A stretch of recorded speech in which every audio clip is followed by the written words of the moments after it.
talked about Yoda's species before on the channel, especially after The Mandalorian and the appearance of Baby Yoda. However, we have failed to discuss every single member of Yoda's species and what made each of them Force sensitive and uniquely powerful on the light side of the Force specifically. So today we will fix just that, and we will be discussing every single member of Yoda's species in canon as well as in Legends continuity, and explaining away, or at least attempting to, why each of them was exponentially more naturally gifted in the Force than any other Jedi, and how each member of Yoda's species was integral into the galactic events that were occurring at that period of time. In Star Wars canon, we know of 3 members of Yoda's species. We'll first start off with the Grandmaster himself, Yoda. Yoda was obviously the first member of the species that we've been introduced to. Yoda was a powerful Force-sensitive male and stemmed from a mysterious species. Yoda was a legendary Jedi Master who witnessed the rise and fall of the Galactic Republic, followed by the rise of the Galactic Empire. Small in stature, but revered for his wisdom and power, Yoda trained generations of Jedi, ultimately serving as Grandmaster of the Jedi Order. Having lived through 9 centuries of galactic history, he played integral roles in the Clone Wars, the rebirth of the Jedi through Luke Skywalker, and unlocking the path to immortality through the way of the Jedi and the light side.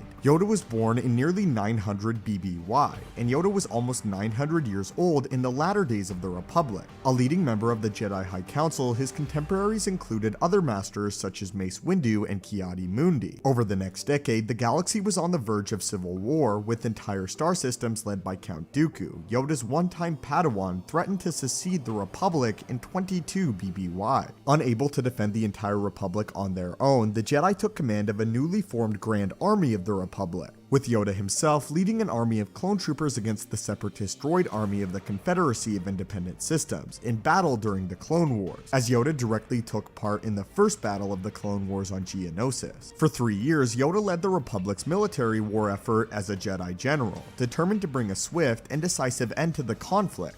But his efforts were undermined by Darth Sidious, the Dark Lord of the Sith, who himself conspired to destroy the Jedi and restore the Sith to power. After the Jedi Purge commenced in 19 BBY, it killed thousands of Jedi, both on Coruscant and across the galaxy. Yoda confronted the self-declared Galactic Emperor but failed to cut short Sidious's reign, and consequently retreated into exile, leaving the Sith Master to consolidate his power with a new apprentice, the former Anakin Skywalker turned Darth Vader. Yoda's remaining years were spent living in isolation on the remote world of Dagobah until Anakin's son, Luke Skywalker, sought out the legendary Grand Master in hope of becoming a Jedi Knight himself. A year later, with his health rapidly declining, Yoda died of old age and became one with the Force in 4 ABY.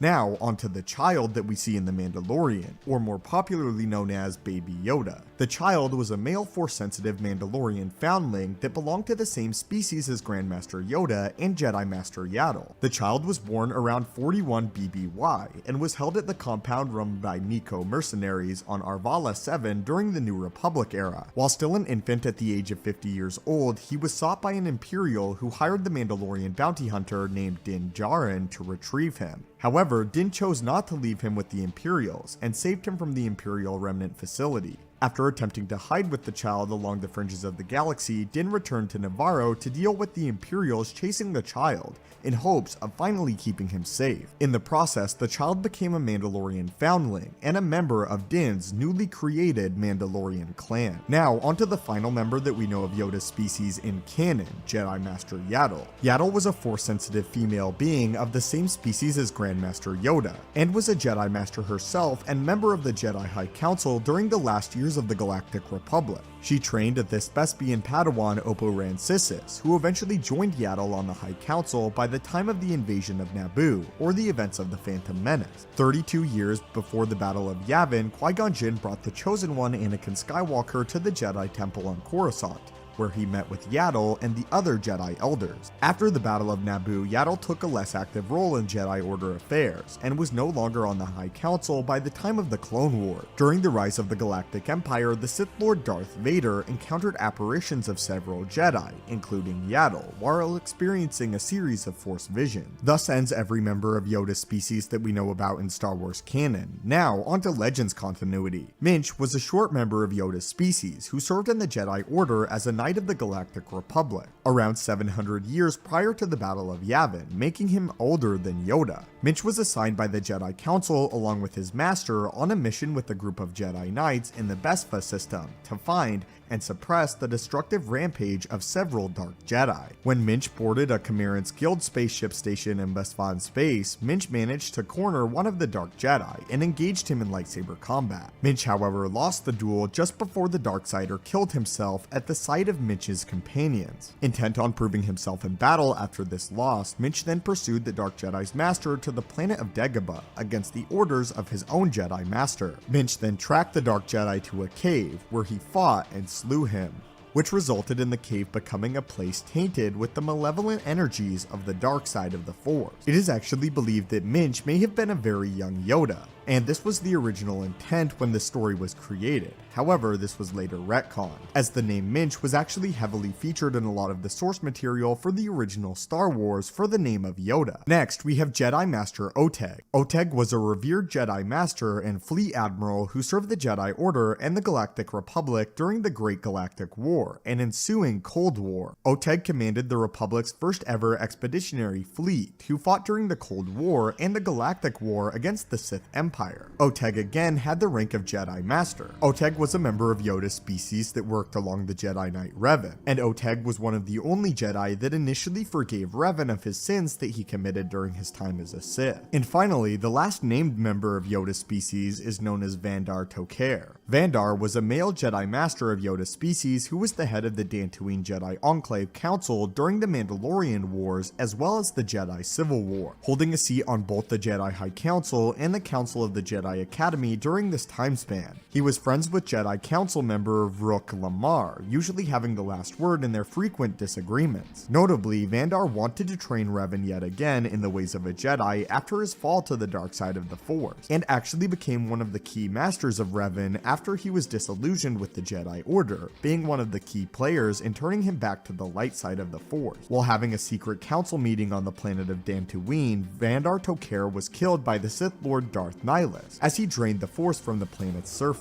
By the time of the Cold War, Vandar Tok'er's wisdom, knowledge, and personality had been preserved in one of the great Neo-Texans, an interactive holocron and a treasured artifact of the Jedi Order. Vandar Tok'er's holocron was considered one of the most famous and useful holocrons of all of the Jedi Order, as Vandar Tok'er was actually considered one of the most powerful members of all of the Jedi, including Yoda himself. As in terms of raw force abilities and raw power, Vandar is considered one of the only equals of Grandmaster Yoda, as well as his skill in lightsaber combat, although he rarely drew his weapon. And finally, the last member of Yoda's species that we know about in Star Wars Legends is simply known as the Unknown Jedi. This Unknown Jedi of course belonged to Yoda's species. This being was however a notable Jedi, as his face was carved into the wall of the Valley of the Jedi on the planet of Ruusan, along with 4 other former Jedi Masters, with this Unknown Jedi likely stemming from a very ancient time of the Jedi Order in its infancy. But those were all of the members of Yoda's species that we currently know about. Again, it's likely that Star Wars canon and the second season of The Mandalorian, or potentially onward, could reveal more members of the species. However, now in canon we only have 3, and in Legends it's only just a few more. In canon, of course, specifically I love the child as well as Yoda himself, but in Legends my favorite member of Yoda's species is actually Vandar, as in many ways Vandar was the proto-Yoda. It should be noted that every single member of Yoda's species that we see besides the child did in fact become a Jedi, and all of them used the light side of the Force. Anyway though guys, what are your thoughts on this, and the reveal of every single member of Yoda's species that we currently know about in Star Wars canon and in Star Wars Legends? And out of all of them, which one is your favorite in both canon and Legends? As always my friends, thank you guys so much for watching. May the Force be with you, and have a great day.